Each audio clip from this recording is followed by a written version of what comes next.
Okay. All right. Good afternoon, everyone. I'm Denver Chief of Police Ron Thomas here with Major Crimes Division Commander Matt Clark to discuss two critical incidents that have occurred recently. The first, in custody death at near the King Soopers, the 13th and Spear. The second, an officer-involved shooting incident that occurred in Commons Park near 16th and Little Raven. And before I turn it over to Commander Clark, I just want to acknowledge the fact that any time a life is lost, it's certainly a tragedy, and I don't want us to lose sight of that today. But I do think that, as you'll see in the second incident that we detail here in a moment, that there's evidence to suggest that had the officers not taken the actions that they took, that there could have been an even greater tragedy, given some of the things that we've discovered in our investigation. So, Matt.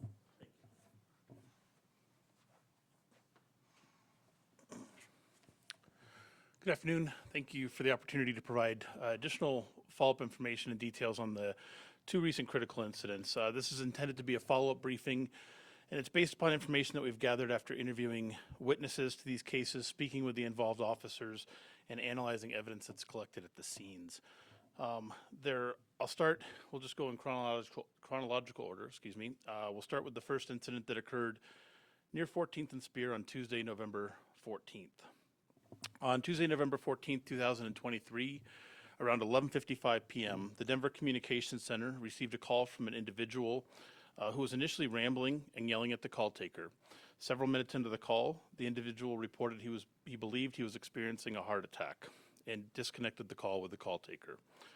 The emergency call taker was unable to call the reporting person back because the cellular phone that he had used to make the 911 call did not have active service. Despite this, an emergency response was initiated for the reported medical incident, and Denver Fire and Denver Health paramedics were dispatched to the scene. Approximately 2 minutes later, a second 911 call was received from a security officer at the King Soopers at 14th and Spear, indicating there was a male at the location who was sweating profusely and reporting that someone was attempting to chase him or rob him. Paramedics arrived and located the subject. They helped him into the ambulance and attempted to evaluate him. The male was agitated and non-compliant with medical personnel, eventually exiting the ambulance and running away. As the Denver fire crew that had responded was clearing the scene, they observed the same subject damage the glass entry door of the building at 1391 Spear Street by throwing a rock at it. Fire personnel requested police officers to respond to the location at that time. An officer arrived several minutes later, observing the male still standing in front of the business. From a distance, that officer directed the male to keep his hands in the air. The subject disregarded this. He turned around and ran west away from the officer. The officer did not pursue the subject at that point and worked to obtain additional information from the fire crew that was still on scene. At 12:16 in the morning, a 911 call was received at the communications center reporting a male had just broken a ground floor window of an exterior window at an apartment building at 901 14th Avenue. The call was made by a security officer at the complex. Two security guards had attempted to prevent the male from entering the building. He pushed past the security guards, and once he got inside the set of double doors, he was quickly wrestled to the ground by the on-scene security guards. During the struggle, it was reported that the male subject punched and bit one of the security guards, and that one of the security guards struck the subject one time with a fist to get him to stop the biting activity. Denver police officers arrived at the location on 14th Avenue at approximately 12:20 in the morning. While the security guards still had the subject detained on the ground, the officers handcuffed the individual and after a brief struggle, rolled him into the recovery position on his side while they checked him for weapons. He was unresponsive to questions, and officers recognized shortly after the arrest that the subject was having difficulty breathing. The officers immediately requested paramedics respond back to the scene, and when the man stopped breathing, began performing CPR. They also administered multiple doses of naloxone in case the man was experiencing an opioid-related overdose. The naloxone had no apparent effect on the individual. He was transported to Denver Health Medical Center by ambulance and was pronounced deceased on Thursday, November 16th, around 6 in the morning. In all, 3 Denver police officers were involved in the arrest and rendering of medical aid to the subject. The officers did not use any less lethal systems against him, and nor did they strike the man during the arrest at any point. Based upon the nature of the officer's interaction and the custody status of the individual, when he experienced cardiac arrest, the department instituted its critical incident investigation protocol. This incident is being investigated much like a police shooting with our partners from the Colorado Bureau of Investigations, the Colorado State Patrol, the Denver Police Homicide Unit, and the Denver District Attorney's Office. It's overseen by the Office of the Independent Monitor. And per our protocol, the Denver Office of the Medical Examiner will determine the cause and manner of death on the individual. He has since been identified as 36-year-old James Hutchinson. Just to provide background, the 3 officers who handcuffed the subject, they're assigned to District 1. There was a sergeant on scene. One of the involved officers was a police supervisor who's been with the department since 2017, and the other 2 are patrol officers, one who started in 2017 and one in 2019. The officers' body-worn cameras were activated and captured their entire interaction with the subject in the lobby of the apartment building. If there's anybody that has any additional information that we haven't spoken to, we'd encourage them to contact the police department or Crime Stoppers. And I think this is a good point to just take a brief pause and answer any questions relative to this incident before I move into the next one. Sir. He's a 36-year-old male, ma'am. Yes, sir. Is there, I mean, obviously everything happened really, really fast once you guys got there based on the body cameras. Does Denver Police have a policy when it comes to performing CPR on somebody who's got handcuffs behind them? It seems like, I've been told that's a fairly ineffective way of doing CPR. Do you have a guidance for your officers in terms of uncuffing somebody once you start doing CPR? I think the focus is to start administering CPR, getting compressions, trying to get the blood movement as quickly as possible, and that was the focus of the officers. There's not a specific policy dictating one way or the other.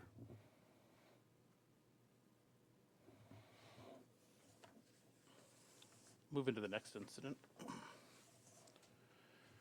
On Monday, November 20th, 2023, around 3:40 in the afternoon, the Denver Communications Center received multiple calls related to a male with a rifle who was yelling at a group and chasing people in the area. The subject was initially reported to be in the area of 16th Street and Platt Street. Callers then advised that the subject had moved towards Commons Park. Officers were dispatched within 1 minute of the first 911 call and arrived at the park 4 minutes later. They located the subject sitting on a bench on the west side of the park. Given the information that the subject was armed with a rifle, the uniformed officers did not immediately approach the subject, but instead positioned their marked vehicles away from him. One officer specifically parked his vehicle on the west side of a hill that's in the center of the park, while another set up on the path south of the subject. The subject directed his attention to the officer on the hill, and while still seated on the park bench, raised a rifle in the direction of that officer. The uniformed officers briefly gave commands directing the subject to drop the rifle before the subject began firing multiple rounds at the officer who was on the hill. This officer, along with the officer who was positioned on the path south of the subject, discharged multiple rounds from their department-approved rifles. The subject was struck by several of the rounds that were fired and dropped his rifle. Officers recognized the subject was no longer holding the weapon and approached him to determine if they could render aid. Paramedics also promptly responded and determined that that individual was deceased at the scene. Through the investigation, it was determined that 2 Denver police officers fired a total of 7 rounds from their department-approved rifles. To provide context regarding the distance the officers were when they fired their weapons, the officer positioned on the hill was approximately 130 feet away from the subject, and the officer on the path was approximately 137 feet away from the subject. Investigators recovered an AK-47 rifle in front of the subject. This was the weapon the subject possessed and discharged at uniformed officers. The magazine for the rifle contained 33 rounds, and 1 round was in the chamber of the firearm. Investigators recovered evidence indicating the subject fired at least 5 rounds at the officer on the hill. The subject was found to be wearing a tactical vest cover, which offered no ballistic protection, but contained 8 additional loaded magazines for his rifle. Detectives found 5 additional loaded magazines in the bag next to the subject. In total, the subject had 14 magazines for the rifle with over 400 rounds of ammunition with him. Investigators are awaiting the results of a firearms trace on the subject's weapon. So I do not know at this time how he came to be in possession of the rifle or when he obtained it. No one was injured by the rounds that were fired. After the shooting, the communication center received calls from residents at 1700 Bassett Street indicating multiple exterior windows had been damaged by the gunfire. This building was determined to be in the direct path of the subject's gunfire as he discharged the weapon towards the officer on the hill. Investigators determined the damage to the exterior windows as well as the interior of two residents at that location were caused by the rounds fired by the subject. The two residential units were occupied at the time of the incident, and no one was injured inside those residences.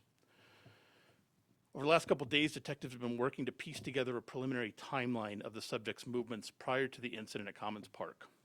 We've learned that the subject arrived at a residence in northwest Denver earlier in the day. He had occasionally stayed at that residence. The resident who was home there believed the subject was intoxicated at the time and directed him to leave the residence, would not allow him in. The subject left and drove away in his vehicle. Around 2:40 p.m., we've learned that the subject was involved in a hit-and-run accident where he struck an occupied vehicle and a parked vehicle in the area of the 3100 block of West 37th Avenue near Federal and 37th. After colliding with these vehicles, the suspect drove away. Around 3:25 that afternoon, the subject vehicle was located disabled near 33rd and Clay Street. The vehicle was blocking traffic on 33rd and appeared to have been disabled with fluid leaking as a result of the prior collision. The vehicle was impounded to further the hit-and-run investigation at that point. Investigators have located video that documented the subject walking away from the vehicle around 2:50 p.m., likely holding the rifle under a blanket. A subsequent search of the subject's vehicle revealed a bag with approximately 50 rounds of additional rifle ammunition. While we currently don't know the exact path that the subject took from 33rd and Clay to Commons Park, we do believe he walked directly there, as it's approximately a mile away from that location. The officers who discharged their weapons are assigned to the Patrol Division in District 1. Both officers were wearing Denver police uniforms. They were driving marked Denver police vehicles. One has been with the department since 2016. He's been involved in a prior police shooting incident in 2019. The other has been with the department since 2019 and has not been involved in a prior police shooting incident. Both officers had their body-worn cameras activated and captured their interaction with the subject, and they are currently on a modified duty status as they complete the department's reintegration program. Again, in this case, we've spoken to many people. We also know there was a number of people in the park, so if you have information, if somebody saw something or captured video of the incident, we would appreciate it if you'd contact the police department or provide that to us through Crime Stoppers. I can answer any questions you may have. Was there any evidence of him firing any shot before the interaction with you? No, sir. No evidence of shots being fired prior. And have you been able to sort of like gather any information on intent, what he may have, do you think something larger was planned here, or was this just a guy walking around with a rifle with a bunch of ammunition? So certainly concerning that he had the rifle and ammunition. We have looked at that. We've checked, we've searched his vehicle, we've searched the residence that he was at. There's nothing indicating that there was a larger plan associated with this. There is still work being done. We're just a few days post-incident, but we're still working on getting information from his cellular devices, from his social media that's available to us, so I don't have at this point. You say he had a tactical vest on, but he didn't have like the armor on it. Could you just tell me, make sure that's clear what you mean by that? Thanks. So the tactical vest cover is just something that would hold ballistic plates if he had those, and that vest did not have ballistic plates. It did have pouches on the front, and that's what he possessed 8 rifle magazines with. What is the relationship with the house that he was trying to get into? Does that person know this guy? Or? They do know him. He did occasionally stay at that residence. It wasn't a full-time residence, we don't believe, for him. But he was known to that individual. The individual recognized that he was intoxicated. I don't think there's a familial relationship or any type of further relationship other than a cohabitant there. Did he have any previous residence? Was he living anywhere in particular, or was this just like living all over? I think he was that. If he was staying in a residence, he would be at that particular residence that he went to. Otherwise, it sounds like he may have been in and out of his vehicle. Does the guy have any criminal record? So I can't get into the criminal history specifically, but that can certainly be available to you. Did he have any online presence or anything like that would be disconcerting, or any profile stuff that you looked into, or you haven't? So we're still waiting on some of the returns to flush that out and see what may not be publicly available, but nothing that we have is currently specific, indicating like what his motivation would be or what his specific background or ideology would be. I know you guys were a ways away. Did he show any sort of reaction? Did he talk? Did he shout? Did he say anything to you all before the gun was seen? The officers did not hear anything. They don't, in their interviews, did not report hearing him say anything. And I may have missed it, but who called 911 on? Did he or did someone see him walking around with the rifle? There were several people that saw him with the rifle that called. So it was multiple 911 calls before, and then we received 911 calls after reporting that the residences in the direct backdrop have been hit. But he didn't have any interaction with anybody at the park there prior to the officers? There may have been some sort of interaction, and we're still trying to vet and communicate with some of the witnesses there. And that's why I would encourage, if there's people there that came upon him, that had an interaction with him, it'd be helpful for us if they could tell us what that interaction was like. You said multiple magazines. You know how many? Maybe you said this. I don't know. Talk about how many rounds he had on him at the time he was shot. Well, so on him and immediately next to him, we found a total of 14 magazines. That includes the one in the rifle, and over 400 rounds of ammunition. So Commons Park had really, he just happened to show up there, right? As far as you can tell, it's not like, that was not his mission to get to Commons Park. Yeah, we have no real understanding or idea of what brought him there, if he'd been there previously, and that's all stuff we're still trying to figure out. But there's nothing to indicate that he had any plan at or around Commons Park that we know of at this point. Yes, ma'am. You said he had a rifle and he was chasing people. Was he pointing the gun at these people? He was not, and they were clear. My understanding at this point is that the people we've talked to were clear that he was just had the rifle and that he did not point it at anybody in that fashion.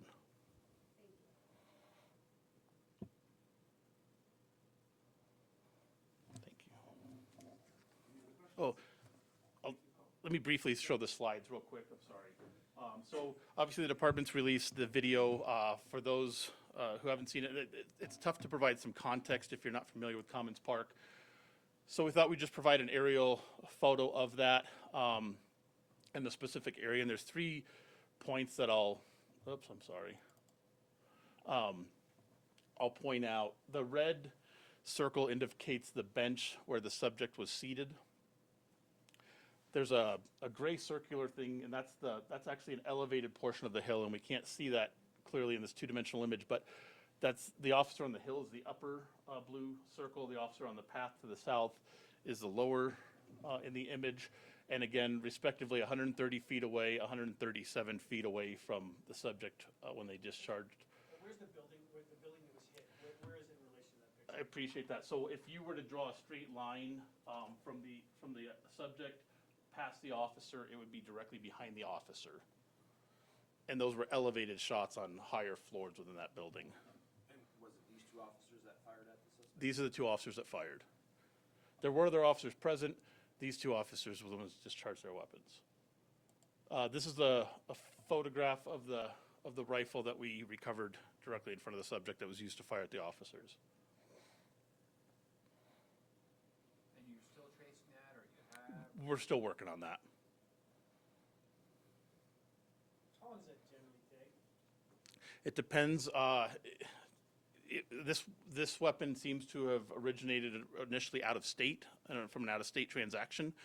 So we're working with our ATF partners. They help us do that, and then it's just trying to track the paperwork and the transactions that may have occurred relative to that. No evidence it was stolen. No, it's not. It was not reported stolen. I do know that.